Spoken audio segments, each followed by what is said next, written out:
From translation, NIV New International Version, this 150th day of the year today we are reading passages Esther 1-5, Esther chapter 1, verses 1 to 22. This is what happened during the time of Xerxes, the Xerxes who ruled over 127 provinces stretching from India to Kush.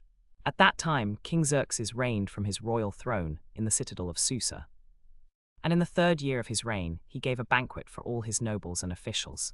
The military leaders of Persia and Media, the princes, and the nobles of the provinces were present.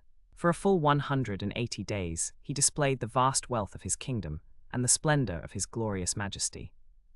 When these days were over, the king gave a banquet, lasting 7 days, in the enclosed garden of the king's palace, for all the people from the least to the greatest who were in the citadel of Susa.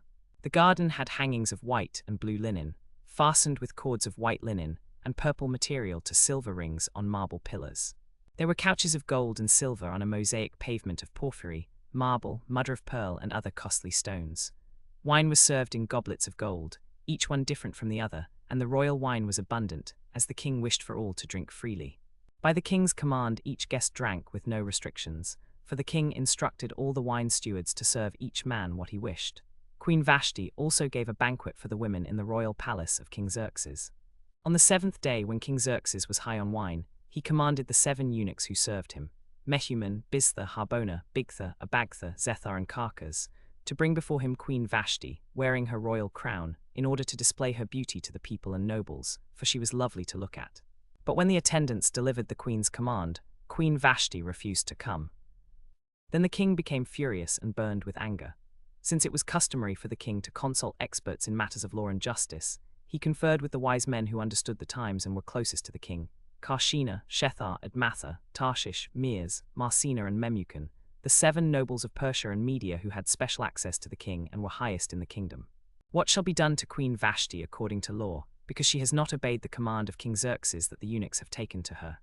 Then Memucan replied, Queen Vashti has done wrong, not only against the king, but also against all the nobles and the peoples of all the provinces of King Xerxes. For the queen's conduct will become known to all the women, and so they will despise their husbands and say, King Xerxes commanded Queen Vashti to be brought before him, but she would not come. This very day the Persian and Median women of the nobility who have heard about the queen's conduct will respond to all the king's nobles in the same way. There will be no end of disrespect and discord. Therefore, if it pleases the king, let him issue a royal decree, and let it be written in the laws of Persia and Media, which cannot be repealed, that Vashti is never again to enter the presence of King Xerxes. Also let the king give her royal position to someone else, who is better than she. When the king's edict is proclaimed throughout all his vast realm, all women will respect their husbands, from the least to the greatest. The king and his nobles were pleased with this advice, so the king did as Memucan proposed. He sent dispatches to all parts of the kingdom, to each province in its own script, and to each people in its own language, proclaiming that every man should be ruler in his own household, and speak in the language of his own people. Esther chapter 2, verses 1 to 23. Later, when the anger of King Xerxes had subsided, he remembered Vashti and what she had done, and what he had decreed about her. Then the king's personal attendants proposed, let a search be made for beautiful young virgins for the king. Let the king appoint commissioners in every province of his realm to bring all these beautiful young women into the harem at the citadel of Susa. Let them be placed under the care of Hegai, the king's eunuch, who is in charge of the women, and let beauty treatments be given to them. Then let the young woman who pleases the king become queen instead of Vashti. This advice appealed to the king, and he followed it. Now there was in the citadel of Susa a Jew of the tribe of Benjamin, named Mordecai son of Jair, the son of Shimei, the son of Kish, who had been carried into exile from Jerusalem by Nebuchadnezzar king of Babylon, among those taken captive with Jeconiah king of Judah. Mordecai had a cousin named Hadassah, whom he had brought up because she had neither father nor mother. This young woman, who was also known as Esther, was lovely in form and features, and her father and mother died, and Mordecai had taken her as his own daughter. When the king's order and his law were proclaimed, many young women were brought to the citadel of Susa and put under the care of Hegai. Esther was also taken to the king's palace and entrusted to Hegai, who had charge of the harem. She pleased him and won his favor. Immediately he provided her with her beauty treatments and special food. He assigned to her 7 female attendants selected from the king's palace and moved her and her attendants into the best place in the harem. Esther had not revealed her nationality and family background because Mordecai had forbidden her to do so. Every day Haggai would walk around the courtyard of the harem. He would gather all the young women together and talk with them. Esther would go in and out only when Haggai suggested. She obtained his favor, and he quickly provided her with her beauty treatments and special food, and with a choice selection of the girl's beauty treatments and cosmetics. As she was taken from the king's house to the king's palace, she trusted in Haggai since she had found favor with him. Mordecai had a cousin named Hadassah, whom he had brought up because she had neither father nor mother. This young woman, who was also known as Esther, was lovely in form and features, and her father and mother died, and Mordecai had taken her as his own daughter. Before a young woman's turn came to go into King Xerxes, she had to complete 12 months of beauty treatments prescribed for the women, 6 months with oil of myrrh, and 6 months with perfumes and cosmetics. And this is how she would go to the king. Anything she wanted was given her to take with her from the harem to the king's palace. In the evening she would go there, and in the morning return to the second harem to the care of Xerxes, the king's eunuch who was in charge of the concubines. She would not return to the king unless he was pleased with her and summoned her by name. When the time came for Esther, the daughter of Abihail, the uncle of Mordecai, who had taken her as his own daughter, to go to the king, she asked for nothing other than what Haggai suggested, and Esther won the favor of all who saw her. Esther was taken to King Xerxes in the royal residence in the 10th month, which is the month of Tebeth, in the 7th year of his reign. Now the king was attracted to Esther more than to any of the other women, and she won his favor and approval more than any of the other virgins. So he set the royal crown on her head and made her queen instead of Vashti. And the king gave a great banquet, Esther's banquet, for all his nobles and officials. He proclaimed a holiday throughout the provinces and distributed gifts with royal liberality.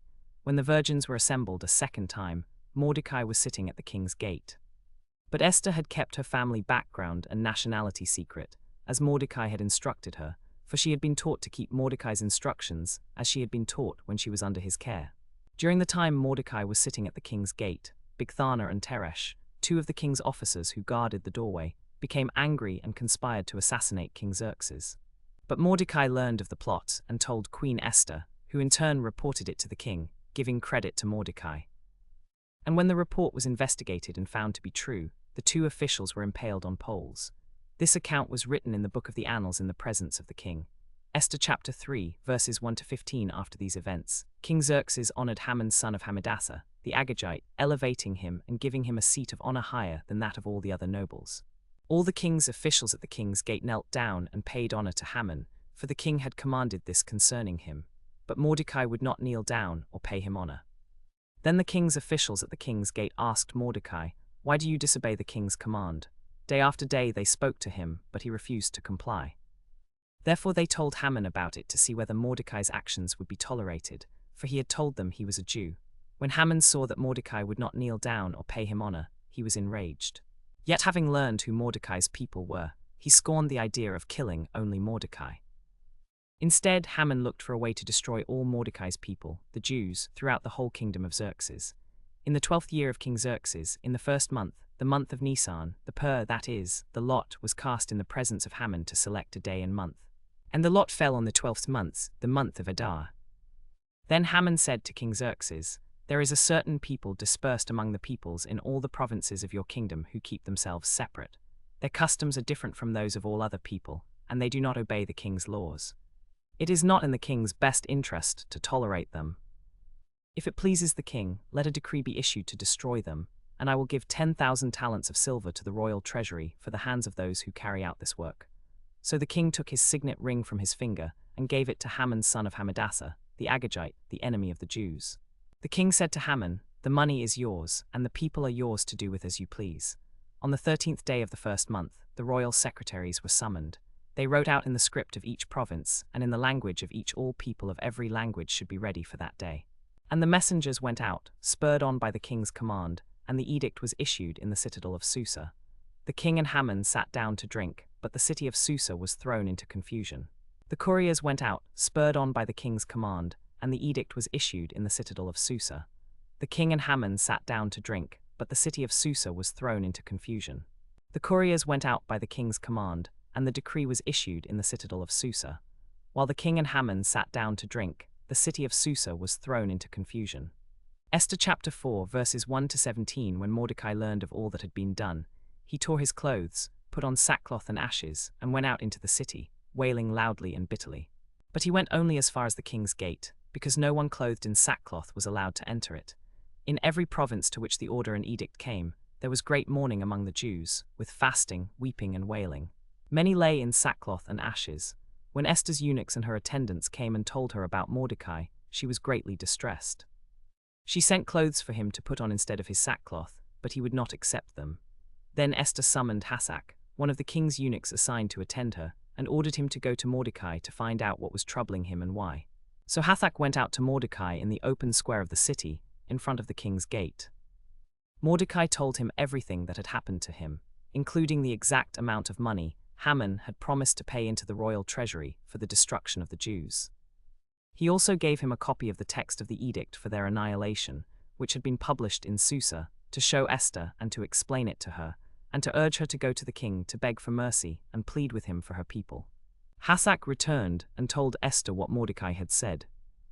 Then Esther instructed Hadassah to reply to Mordecai, "All the king's officials and the people of the royal provinces know that for any man or woman who approaches the king in the inner court, without being summoned, the king has but one law: that they be put to death, unless the king extends the gold scepter to them and spares their lives. But 30 days have passed since I was called to go to the king." When Esther's words were reported to Mordecai, he sent back this answer to Esther: "Do not think that because you are in the king's house, you alone of all the Jews will escape. For if you remain silent at this time, relief and deliverance for the Jews will arise from another place, but you and your father's family will perish. And who knows but that you have come to your royal position for such a time as this?" Then Esther sent this reply to Mordecai: "Go, gather together all the Jews who are in Susa, and fast for me. Do not eat or drink for 3 days, night or day. I and my attendants will fast as you do. When this is done, I will go to the king, even though it is against the law. And if I perish, I perish." So Mordecai went away and carried out all of Esther's instructions. Esther chapter 5, verses 1 to 14. On the 3rd day, Esther put on her royal robes and stood in the inner court of the palace, in front of the king's hall. The king was sitting on his royal throne in the hall, facing the entrance. When the king saw Queen Esther standing in the court, she found favor in his eyes, and he was pleased to see her. Holding out the gold scepter to her, the king said, "What is it, Queen Esther? What is your request?" "Even up to half the kingdom, it will be granted." Esther answered, "If it pleases the king, let the king and Haman come today to the banquet I have prepared for him." Then the king said, "Bring Haman quickly so we can do as Esther asks." So the king and Haman went to the banquet Esther had prepared. As they were drinking wine, the king again asked Esther, "Now what is your petition?" "It will be granted you, and what is your request?" "Even up to half the kingdom, it will be granted." Esther answered, "My petition and request is this: if I have found favor with the king, and if it pleases the king to grant my petition and fulfill my request, let the king and Haman come tomorrow to the banquet I will prepare for them. Then I will answer the king's question." The king agreed, "Do as you have promised." So Haman went out that day joyful and in high spirits. But when he saw Mordecai at the king's gate, and Mordecai neither rose nor showed fear at his presence, he was filled with fury against Mordecai. Nevertheless, Haman restrained himself and went home. Calling together his friends and Zeresh his wife, Haman boasted to them about his wealth and children, and all the ways the king had honored him, and how he had elevated him above the other nobles and officials. "And that's not all," Haman added. "Esther the queen let no one but me accompany the king to the banquet she prepared. Also, she has invited only me to accompany the king tomorrow. But all this gives me no satisfaction as long as I see that Jew Mordecai sitting at the king's gate." Then Zeresh his wife and all his friends said to him, "Have a gallows built, 75 feet high, and in the morning ask the king to have Mordecai impaled on it. Then go with the king to the banquet." This suggestion pleased Haman, and he had the gallows built. That same night the king could not sleep, so he ordered the book of the Chronicles, the record of his reign, to be brought and read to him. It was found recorded there that Mordecai had exposed Bigthana and Teresh, 2 of the king's officers who guarded the doorway, who had conspired to assassinate King Xerxes.